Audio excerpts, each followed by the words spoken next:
Shalom, meus queridos irmãos, a graça e a paz. Deus abençoe cada um dos nossos seminaristas espalhados pelo mundo e pelo Brasil afora, né? Você que acessa esse canal, divulgue para outros que queiram estudar a Palavra de Deus. Quem quiser estudar a Palavra de Deus, nossos canais Seminário Teológico Bereshit, com os estudos teológicos, sem qualquer vínculo conosco, pode fazer, está tudo liberado aí no YouTube, não tem plataforma, está tudo liberado. Se você quiser fazer o curso regular, você procura a descrição do vídeo aí e nos contate para matricular. Aí você vai ter o seu pagamento, vai ter uma coisa curricular, né? Com notas, com trabalhos, com menções e com certificado no final. Centro de Cultura Bíblica Bereshit, que tem 3 instituições, Seminário Tabernáculo, da Igreja Ministério Tabernáculo. Temos também o Seminário Bereshit, com curso intermediário, e a faculdade com bacharelado, mestrado e doutorado. Temos cursos de Gemátria Bíblica, estudo dos números na Bíblia, tem de Shurologia, estudo de Cantar e Salomão, tem Etiologia, estudo dos costumes hebraicos, gregos e romanos, e temos variados estudos, né? Aqui nós estamos ministrando as aulas de Antropologia Bíblica. Essa matéria é no livro 2. No segundo livro, no bloco 2 do curso, cada bloco são 6 matérias, esse é o segundo bloco. Nós encontramos então essas aulas de Antropologia Bíblica, é a visão da Bíblia sobre o homem. Nós já falamos aqui em aulas posteriores sobre a introdução, mostramos os vocábulos hebraicos e grego, antropós, ish, adam. Depois falamos sobre os componentes dos seres humanos, né? Espírito, alma e corpo. Depois falamos sobre a tricotomia, que nós somos um ser de 3 tomos, 3 pedaços.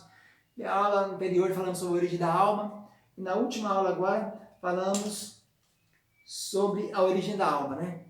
É isso. Foi isso que nós falamos, imagem e semelhança. E agora falaremos sobre, falamos na última aula, falamos a distinção entre espírito e alma e corpo. Nessa aula passada agora nós falamos sobre isso, mostrando a imagem mais correta que tem, que é essa aqui, né? Uma lâmpada, fisicamente, isso aqui é o corpo, aqui vai enxergar o espírito, a conexão é a energia, e ela vai gerar o brilho, que é a alma. Hoje nosso assunto será, então, falarmos sobre a imagem e semelhança, né? Quando Deus criou o homem, a imagem, a trindade, façamos o homem, a nossa imagem e semelhança. E aí nós encontramos algumas coisas na Bíblia sobre isso. Primeiro falaremos sobre as 2 palavrinhas hebraicas, imagem e semelhança. O que seria isso, né? Imagem e semelhança. Imagem é tselem e demut, semelhança. Primeiro falando sobre imagem, então, né? Como é a regra da hermenêutica para os estudos da Bíblia? Primeira coisa é que a Bíblia explica a Bíblia. E a segunda regra da hermenêutica bíblica é a menção, a primeira ocorrência, é que vai dar característica do termo, né? Então, a primeira ocorrência de Tselem é essa mesma aqui, né? A imagem conforme nossa semelhança. Aparece a imagem e semelhança em capítulo Gênesis 1, 26. Tselem aparece aqui. Ela aparece 15 vezes no Velho Testamento. Nós vamos estar passando em todas elas para entender um pouquinho sobre isso. Já em Gênesis 1, 27 aparece 2 vezes. A imagem de Deus fez. Capítulo 5, 3 da genealogia, diz que Adão gerou a Sete, a sua semelhança e a sua imagem. Não falou mais em imagem e semelhança de Deus aqui, né? 9, versículo 6, aparece a imagem de Deus. Números 32, 52, já é referente à imagem, mas de idolatrias. 1 Samuel 6, 5 e 6, 11, quando a arca esteve nos filisteus, né? Eles fizeram imitações dos tumores, aparece a palavrinha imagem, imitações, para mandar a marca de volta para os habitantes lá da cidade de Bet, né? Ali em cima. 2 Reis 11, 18, imagem referência a Baal. 2 Crônica 23, 17, imagem referência a Baal. Salmo 39, 6, parece como sombra, imagem, né, de homem. E Salmo 73, 20, imagem deles. Ezequiel 7, 20, imagens referentes a ídolos. Ezequiel 16, 17, estátuas de homem, referente a coisas sexuais. E 16, 17 e 23, 14, imagem de homem pintado nas portas, referências sexuais. E acaba a palavra de Tselem, aparece pela última vez no Velho Testamento em Amós 5, 26, como fala a imagem de Deus. Agora o termo semelhança, demut, aparece 22 vezes, 7 vezes a mais do que imagens. Começando então Gênesis 1, 26, semelhança de Deus e a sua imagem. Gênesis 5, 1, a semelhança de Deus. 5, 3, fala que Adão foi feito à semelhança de Deus, mas já Adão, 5:3, Adão gerou Sete, a sua semelhança e a sua imagem. 2 Reis 16 fala sobre o altar idólatra de Acais, o rei Acais, né, que gerou depois Ezequias. Esse rei Acais, ele então mandou Urias, que era sacerdote, fazer um altar, a imagem do que ele tinha visto lá em Damasco. 2 Crônicas 4:3, figuras, falando da fundição, do mar de fundição de Salomão, né? Em vez de pia de bronze, Salomão fez um mar de fundição, cabia muita água mesmo.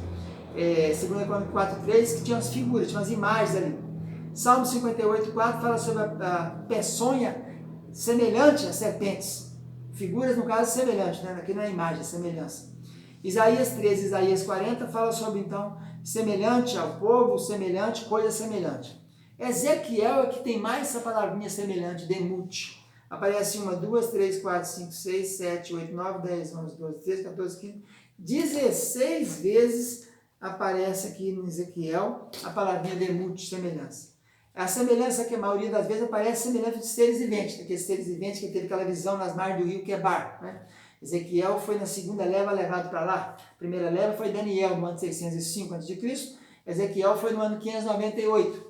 É a segunda leva, né? Então ele estava semelhante aos seres viventes. No capítulo 1, tem 1, 2, 3, 4, 5, 6, 7, 8, 9, 10. 10 citações só no capítulo 1. Geralmente falando de semelhança, firmamento, semelhante à glória de Deus, semelhante à aparência, semelhante a aspectos, forma de seus rostos, semelhante aos 4 seres viventes, semelhante de homens, que cada um tinha um rosto, né? Rosto de homem, rosto de águia, rosto de boi, rosto de leão. Depois aparece no 8:2 figura de fogo, semelhante a fogo, e no 8:10, que é outra referência, também no capítulo 10, as mesmas rodas que eu tinha visto no capítulo 1, aquelas rodas que giravam dentro de rodas, com os 4 seres viventes, querubins, né? A forma do trono era a forma, então, semelhante a um trono. Os 4 seres viventes tinham a mesma aparência, semelhança de mãos de homem, semelhança de rostos.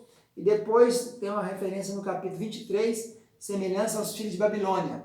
E acaba a palavrinha demute, ocorre pela última vez em Daniel 10:16, fala semelhança aos filhos do homem. Então, alguns teólogos creem que a palavra imagem e semelhança seria uma coisa só, não seria duas. Baseado em quê? Baseado nas passagens de Gênesis, capítulo 1, 26, 28, capítulo 5, 1 a 3, capítulo 9 a 6. Porque veja bem, em Gênesis 1, 26, aparecem as duas, imagem e semelhança. Já no 1, 27, só apareceu imagem. Em 5, 1, ele resolve substituir o termo por outro, em vez de imagem e semelhança. Na genealogia de Adão, no Gênesis 5, 1, em vez de falar que Adão foi feito a imagem de Deus, colocou a semelhança de Deus. E aí no 5, 3, fala que o Adão gerou filho, a sua semelhança e imagem. Inverteu a ordem. Deus criou a imagem e semelhança, Adão é a semelhança e a imagem. E em 9:6 ele volta a usar apenas um dos termos, agora optando por imagem. Isso deixa suficientemente claro para que nós que a imagem e semelhança são termos sinônimos e que querem dizer a mesma coisa. Caso não fosse assim, o autor não faria essas mudanças alternando os termos. O que significa então ser criada a imagem e semelhança? Então, Berkhoff, que é um dos teólogos reformados, diz que a imagem de Deus consiste na integridade original da natureza do homem. Integridade expressa pela seguinte coisa: conhecimento no verdadeiro, que fala Colossenses 3:10, na justiça, que fala Efésios 4:24, e na santidade, que fala Efésios 4:24 também. E aí, então, nós entendemos que a imagem de Deus tem uma tríplice relação.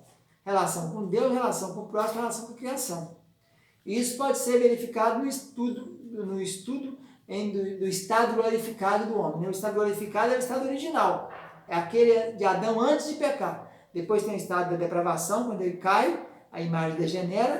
Depois vem Jesus e paga o preço e tem a glorificação. Quando nós formos na eternidade, nós seremos um corpo glorificado. Então, o homem, antes de tudo, cair em pecado, antes de o homem cair em pecado, ele refletia perfeitamente a imagem de Deus e a semelhança de Deus, né? Mas, então, o que consistia essa imagem e semelhança? O que era isso? O que quer dizer imagem e semelhança de Deus? Quer dizer que o homem reflete a imagem de Deus como um ser que é relacional. Deus se relaciona com outros seres, né? Outra coisa é que o homem reflete a imagem de Deus pela sua capacidade de dominar sobre as outras coisas criadas. A ordem foi essa, domine sobre tudo que está criado aí. Terceira coisa que indica a imagem e semelhança de Deus, é o homem reflete a imagem de Deus por ter atribuído o que chamamos essenciais nele, né? Atributos que chamamos essenciais. O que seria? Poder intelectual, poder natural, afeições natural, né? Feição, liberdade moral, espiritualidade, imortalidade. Depois de criado, o homem não deixa mais de existir. A morte não é para o corpo, mas para o homem. Morte é separação e não cessação da existência. Eu não paro de existir, eu só passo uma vida para outra. A imortalidade é essencial para Deus. O homem, no caráter secundário derivado, passa a ter imortalidade. A queda agora, então a queda trouxe o quê? A imagem desfigurada.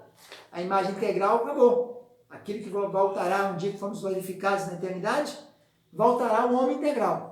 Mas depois de Adão, provados, caíram e deformaram a imagem de Deus neles. Então a imago Dei, que é a imagem de Deus no latim, né? Então, respondendo que esse é o aspecto estrutural, o homem não foi eliminado com a queda, o homem continuou como homem. Mas após a queda, o seu aspecto funcional, aquilo que o homem faz, da imagem de Deus, seus dons, talentos, habilidades, passaram a ser usados para afrontar Deus. Aí é o homem degenerado, terrivelmente deformado a sua imagem, né? Com a queda, segundo o próprio Calvino diz, a imagem foi terrivelmente deformada. Ele descreveu essa imagem depois da queda como uma imagem deformada, doentia e desfigurada. Aí vem o 3, a imagem renovada. Então, a imagem integral, a imagem depravada, deformada, a imagem renovada com Cristo. Cristo é a imagem renovada. Ele vem para renovar isso. Essa restauração da imagem é feita possível através de Cristo, porque Cristo é a imagem perfeita de Deus. E o pecador precisa agora tornar-se mais semelhante a Cristo. Por isso nós entregamos a vida a Cristo, para retornar ao que nós éramos antes de Adão pecar. A vida antes do pecado. E por fim teremos a imagem aperfeiçoada. Então a imagem integral, original, a imagem deformada, a imagem renovada com Cristo e na glória a imagem aperfeiçoada. A complementação da perfeição dos cristãos será a participação no final da glorificação de Cristo Jesus. Romanos 8 diz, se com ele sofremos, para que também com ele sejamos glorificados. É isso que Paulo ensina em Colossenses 3:4. Quando Cristo, que é a nossa vida, se manifestar, então nós também seremos manifestados com ele em glória. Então o que é glorificação? É voltar à perfeição com a qual fomos criados por Deus. É voltar àquele Adão antes da queda. A imagem e semelhança de Deus. Então, antes de Adão pecar, ele era capaz de não pecar e morrer, né? Aí tem o livre-arbítrio, né? O livre-arbítrio é uma concessão que Deus deu ao homem.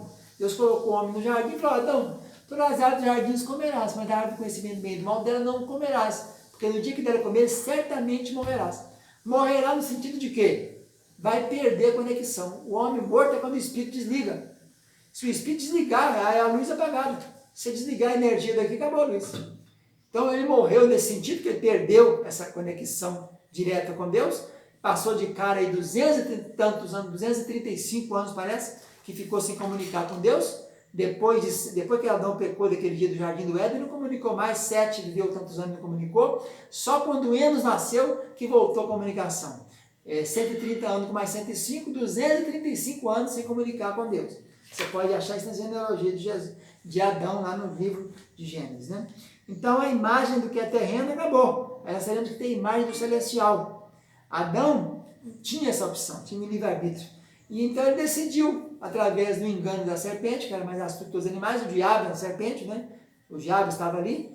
E por isso então é que Adão foi levado por Eva a comer da árvore do conhecimento do bem e do mal. Por isso então viram que dava luz. Passaram a conhecer, se tiver ciência do bem e do mal. Porque não havia. Se não havia nada mal, então todos eram santos. No momento que ele pecou, surge o mal. Aí tem o mal e o bem. Tem o pecado, tem o sagrado e o que não é sagrado, né? Então, o livre-arbítrio é inerente ao ser humano. Ele decide, é a vontade, né? Ele decide. Adão decidiu comer, ele podia não ter comido. Estávamos todos aí até hoje com Adão, com mais 6 mil anos de história, ele não morreria, porque o salário do pecado é a morte. No momento que pecou, então, ele perdeu a conexão, né? Essa conexão aí, então, virou o homem carnal, não é mais o homem espiritual. Jesus veio para fazer isso, para restituir essa condição, e nós na eternidade, depois, lá seremos completamente iguais a Ele, né? Como Ele aqui veio. Fica na paz, então. Tchau, tchau, um abraço.